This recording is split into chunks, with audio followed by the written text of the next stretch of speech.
Hey everybody, this is D Hunter, bringing another action figure review. Today, we're going to look at the NECA Teenage Mutant Ninja Turtles 1990 movie Danny Pennington action figure. Now, Danny is a Loot Crate exclusive. A couple years ago, NECA purchased Loot Crate, and they're pushing out some exclusives that way. It makes perfect sense to me, although I don't necessarily like having to buy a whole crate just to get a figure. This is not the first Ninja Turtles movie figure to come out through Loot Crate, and it probably won't be the last. Very excited to add a new character to the mix. So let's take a look at the packaging here. As you can see, Teenage Mutant Ninja Turtles, Danny Pennington, Nickelodeon, Loot Crate exclusive. Here he is in the package. Looks like two alternate heads, one of which has the Foot Clan headband. Then it looks like he has sort of a Walkman. The top, Teenage Mutant Ninja Turtles, NECA, Real Toys. One side of the package, got Danny posed up. Other side, got a couple different pictures of Danny. At the bottom, bunch of credits, and there is a barcode in case that happens to help anybody, although I'm not sure how it would. In the back, you can see Danny and Casey, Danny and Splinter, and then the Turtles. There is a little description. If you want to read that, go ahead and pause now. So with no further ado, let's open this figure up and see how we got to this point. So here's the Loot Crate. Here's the box in its entirety. It's a black box, Nickelodeon, Teenage Mutant Ninja Turtles, Loot Crate. The front, got a little ad for the Loot Crate app. One side, Loot Crate logo. Other side, same thing. At the back, same as the Loot Crate. And at the bottom, got the shipping info. Alright, now that I have these contents out of the package, here they are laid out in front of you. We've got this little sort of contents list here. Ninja Turtle Loot Crate. On the other side, you can see we have Danny. We've got a coaster set. We've got a t-shirt. And then we've got a Casey and a Raphael pin set. Pretty cool. Looks like everything's here. We'll check out everything one by one individually, and then we'll dig into the figure. So before we check out the Danny figure, let's check out the other contents of the Loot Crate. Like I said before, it came with a set of coasters, a couple of pins, and a t-shirt. Let's check them out one by one real quick. So we've got these couple of pins. We've got Casey Jones and Raphael.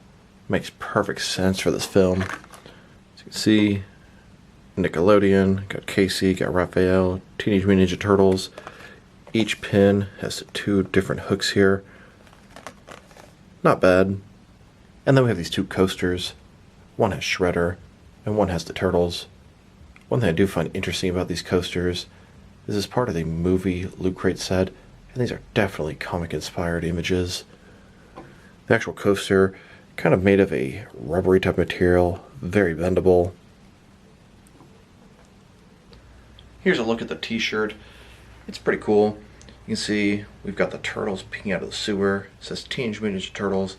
One thing kind of odd, almost looks like we got blood splattering out of the side with Raphael. On the other side, Teenage Mutant Ninja Turtles. Alright, now they got this figure out of the package. Here he is with all his accessories laid out. He does come with an alternate head, totaling two interchangeable heads. And then he also has a Walkman. But before we take a look at the accessories, let's talk about and check out the actual figure. So this is Danny Pennington from the 1990 Teenage Mutant Ninja Turtles film. He's played by Michael Turney. Interesting thing, when I googled the actor's name, turns out he's charged with murdering his daughter in 2001, and he was arrested for that in 2020. Very interesting, but that's not relevant to this video. Let's take a look at the figure. I personally think the face looks great. I think the other head's a little bit better. This is the head with his foot soldier bandana. Pretty interesting. The hair kind of parted to the side of the front. He's kind of a ginger, a little bit of a redhead. You see the bandana on the back. He's got that shirt he wore in the second half of the film. Single jointed elbows. The arms, they don't look very good. Very thin. Not liking how it looks. He's got, looks like jeans. Single jointed knees. Some tennis shoes. Very pleased to add him to my Ninja Turtle NECA roster. And just a closer look at his head and face. I think they did a pretty good job with the likeness.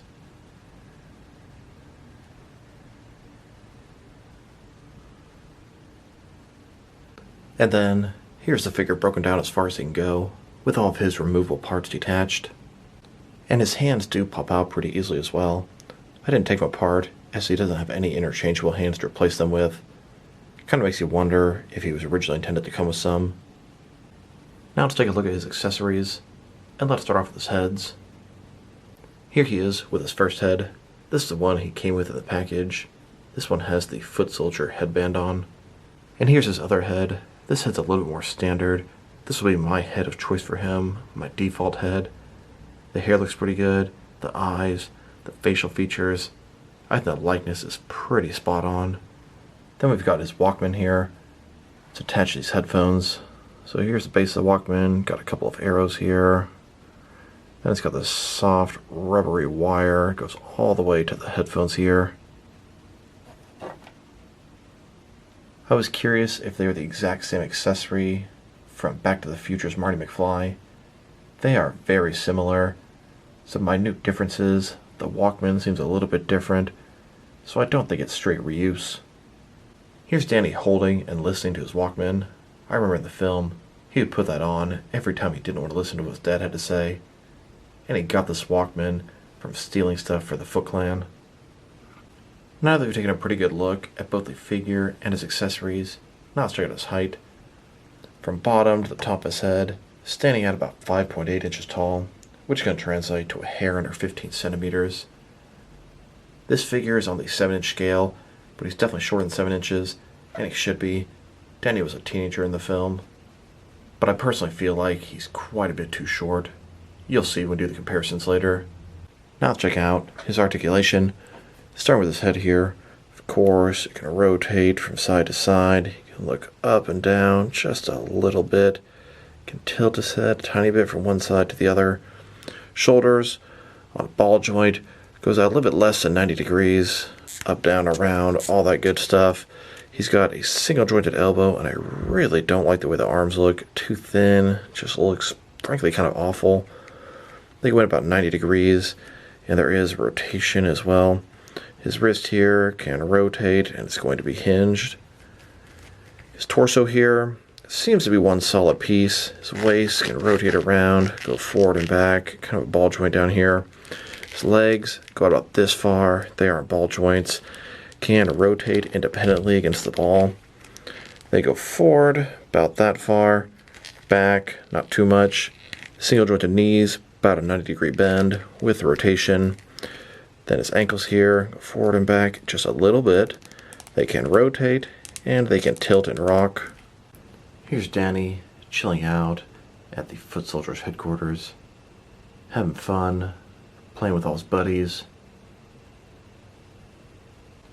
Danny's in the back, chilling with the guys playing on the arcades.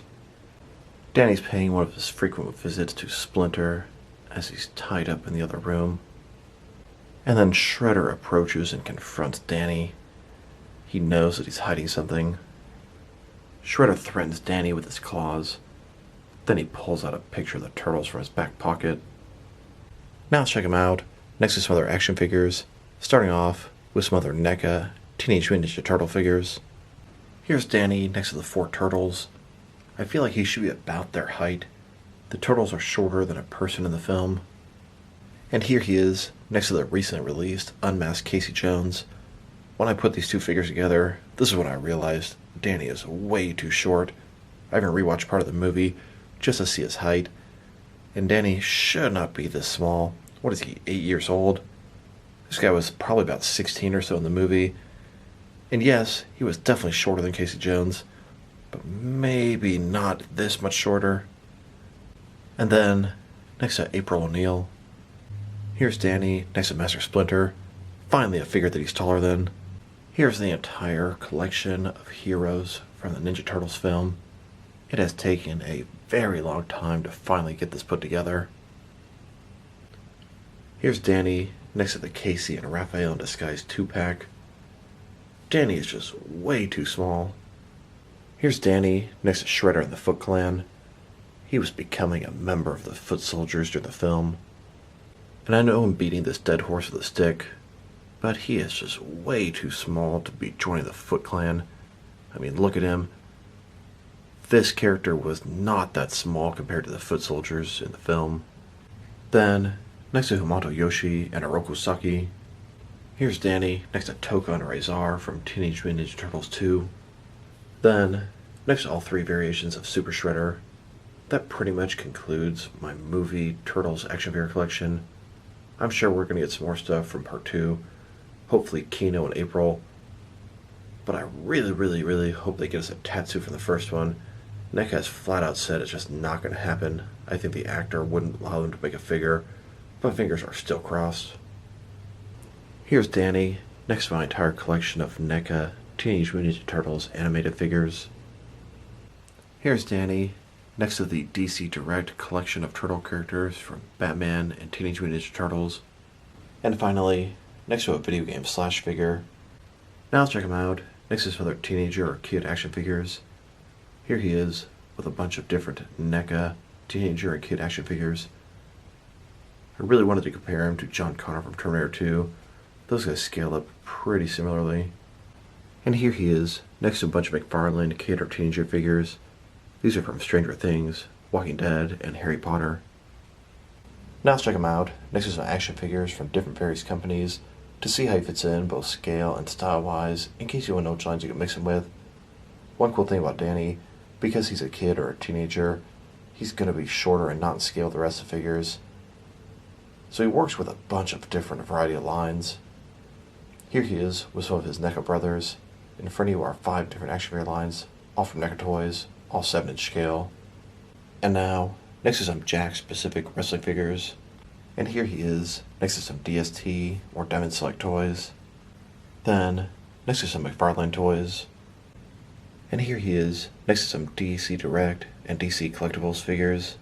Then with some Mattel wrestling figures. And now, next to some Jazzwares AEW wrestling figures. And here he is, next to some Mezco 1/12 collective cloth soft goods action figures. Then, next to some Mattel DC Universe Classics and Multiverse figures. And here, next to some Maplex figures. Then, with some Hasbro Marvel Legends. And here he is, next to some SH Figure Arts action figures. The SH Figure Arts action figures are very detailed, but they're on the smaller end of what I collect. Look at Danny. He's as short as them. And finally, next to some Jazzwares Fortnite figures. So overall, Danny's a pretty cool figure. I think the likeness is amazing. I think the face looks great. The shirt's well done. I don't really like the way the arms look. Too thin, just look awkward and unnatural. The jeans are fine. I like the fact that he has an alternate head with Oroku Saki's emblem on it. Very nice touch. But this guy is just so goddamn short. It really kind of takes away from the figure big time for me. I don't know if it ruins the figure, but definitely detracts from him. He should be at least a 1/4 inch taller. He just looks ridiculous next to Casey Jones. He was a little bit over Casey's shoulders in the movie. All that taken into consideration, I'm probably going to give this figure a 6.5 out of 10. Positives, super happy to add Danny to the collection. He's a pivotal character of the film. The likeness is great. I love civilian action figures. I can do a ton with this guy. The things that are not good, very expensive. They forced you to get this loot crate to get this guy, and I understand it. They probably didn't make nearly as many Danny figures as they did the Turtles, for example. His articulation, nothing too bad there. I'm okay with the single jointed elbows and knees. I don't like the way the arms look, and his height really hurts his figure for me. If he were a little bit taller, this guy would easily get a 7.5 out of 10. So this is D Hunter. Thank you guys for watching this video. If you liked the video, press like below. If you have anything you want to say about the video, add to the comment section. If you want to see additional action figure reviews from me, press subscribe. I do appreciate when you do that. Once again, this is D Hunter. Thank you guys for watching this video, and I will talk to you guys real soon.